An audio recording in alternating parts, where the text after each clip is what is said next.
ये चैनल केवल मनोरंजन के लिए है। हम किसी भी तरह की अंधश्रद्धा को बढ़ावा नहीं देते। बरसों से बंद चर्च के बाहर एक कुत्ता तेजी से भौंक रहा था। तभी अचानक उसके सामने एक साया लहराकर बाहर आया। उस साये को देखकर कुत्ते की आवाज उसके गले में ही बंद होकर रह गई। वो साया उसके आसपास लहरा रहा था। अचानक हवा में उस साये के साथ उड़ता हुआ वो कुत्ता उस चर्च के भीतर दाखिल हो गया। उसके भौंकने की आवाज अभी भी आ रही थी। कुछ देर के बाद हवा में उड़ता हुआ उसका शरीर वापस बाहर आया। इस बार उसके शरीर में प्राण नहीं थे। उसका पूरा शरीर सफेद था।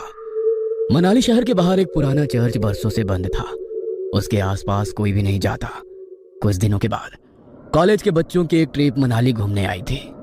रात के वक्त कॉलेज के कुछ बच्चे अपने टीचर को बिना बताए होटल से बाहर निकल गए। अरे यार, ये लोग तो हमें नर्सरी के बच्चों की तरह ट्रीट कर रहे हैं।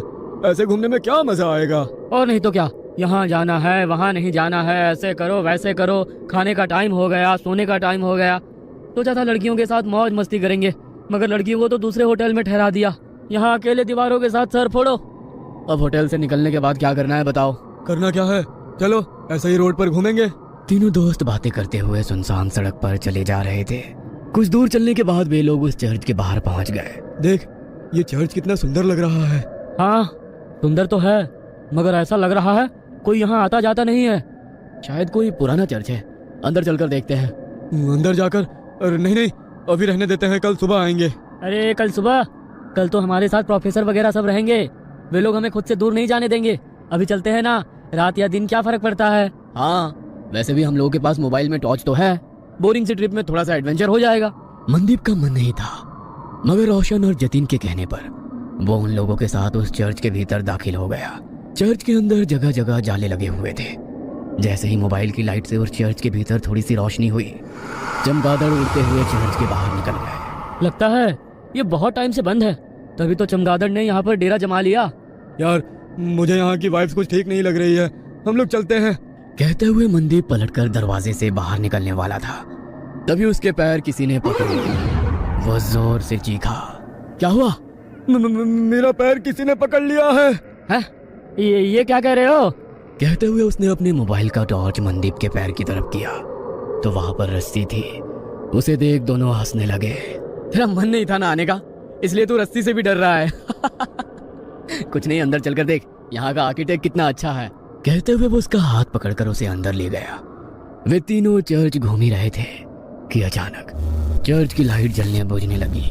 अरे यहाँ पर लाइट कैसे आ गई? मुझे कुछ ठीक नहीं लग रहा, हम लोग यहाँ से चलते हैं। कहते हुए वो अपने दोनों दोस्तों के हाथ पकड़कर दरवाजे के पास गया, मगर अचानक ही दरवाजा बंद हो गया। तीनों दरवाजा खोलने की कोशिश कर रहे थे, मगर दरवाजा नहीं खुल रहा था। अरे ऐसे कैसे हो सकता है? अभी तो ये दरवाजा खुला था, किसने बंद किया? प्लीज हेल्प, हमें डराने की कोशिश मत करो।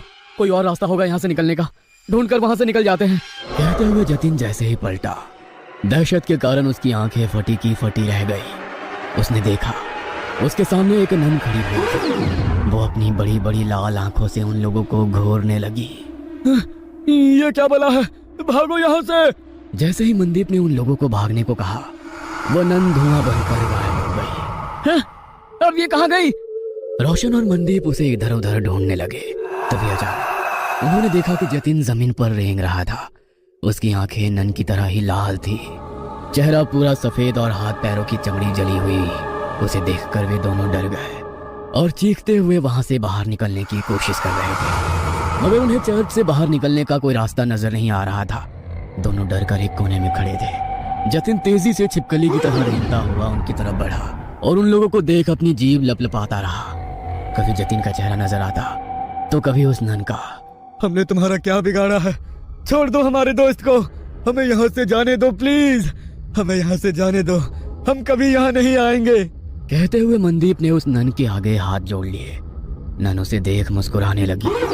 उस नन ने मनदीप का हाथ पकड़कर उसे अपनी ओर खींचने की कोशिश करी, मगर मनदीप के हाथ में गुरुद्वारे का पवित्र कड़ा था। उसे छूते ही नन को तेज झटका लगा और वो जमीन पर गिर गई और वो नन धुआं बनकर जतिन के शरीर से बाहर निकल गई। जतिन बेहोश जमीन पर पड़ा था। रोशन उसको होश में लाने की कोशिश करने लगा। जतिन जल्दी उठ जा, हमें यहाँ से निकलना होगा। जतिन प्लीज उठ जा। तुम लोगों को क्या लगता है कि तुम लोग इससे बच सकते हो? नहीं, तुम लोग अब उसके शिकार हो, यहाँ से बचकर नहीं जा सकते हो। वैसे भी यहाँ कोई नहीं आता। यहाँ गलती से कोई जानवर भी आ जाता है तो वो उसे नहीं छोड़ती। फिर तुम लोग तो इंसान हो, तुम लोगों का मरना तय है। मगर ना जाने क्यों मुझे आज ऐसा लग रहा है कुछ अलग होने वाला है।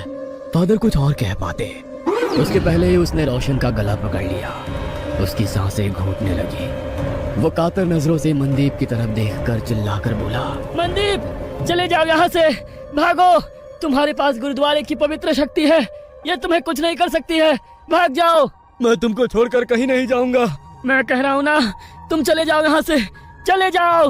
रोशन बार बार उसे जाने के लिए कह रहा था, मगर नन की पकड़ उसके गले पर तेज हो गई। उसके नाखूनों से उसके गले में गड्ढा हो गया। गले से बहते हुए खून को वो नन जीभ लंबी कर कर चाटने लगी। रोशन छटपटा रहा था। मनदीप को समझ में नहीं आ रहा था कि वो क्या करे। एक और वो नन तो दूसरी तरफ उसके दोस्त। तभी उसके दिमाग में एक विचार आया। उसने अपने हाथ का कड़ा निकाला और एक हाथ में कड़ा और दूसरे हाथ में कृपाण ले वो जोर से बोला, वाहे जी का खालसा, वाहे जी की फतेह, जो बोले सो निहाल, सत श्री अकाल। मनदीप ने वो कड़ा नन के हाथों में डाला और सीने में कृपाण डाली। वो नन छटपटाने लगी। उसने रोशन की गर्दन छोड़ दी। हवा में लहरा रहा रोशन जमीन पर गिर गया। उस नन के सीने से काला गाढ़ा सा अजीब पदार्थ बह रहा था। जतिन अभी तक बेहोश था। मनदीप को मदद चाहिए थी, मगर उसके पास मदद के लिए कोई नहीं था। उसकी नजर यीशु की मूर्ति पर पड़ी। हे यीशु, मुझे तेरी प्रार्थना नहीं आती है, मगर तेरे घर में शैतान तेरे बंदों पर कैसे हावी हो सकता है? हमारी मदद करो।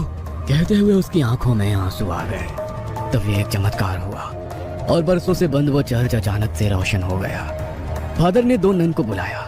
नन ने घायल रोशन और जतिन का इलाज शुरू किया। फिर फादर ने जैसे ही उस घायल नन की ओर देखा, होली वाटर डाल उसकी मुक्ति की प्रेयर करने लगे।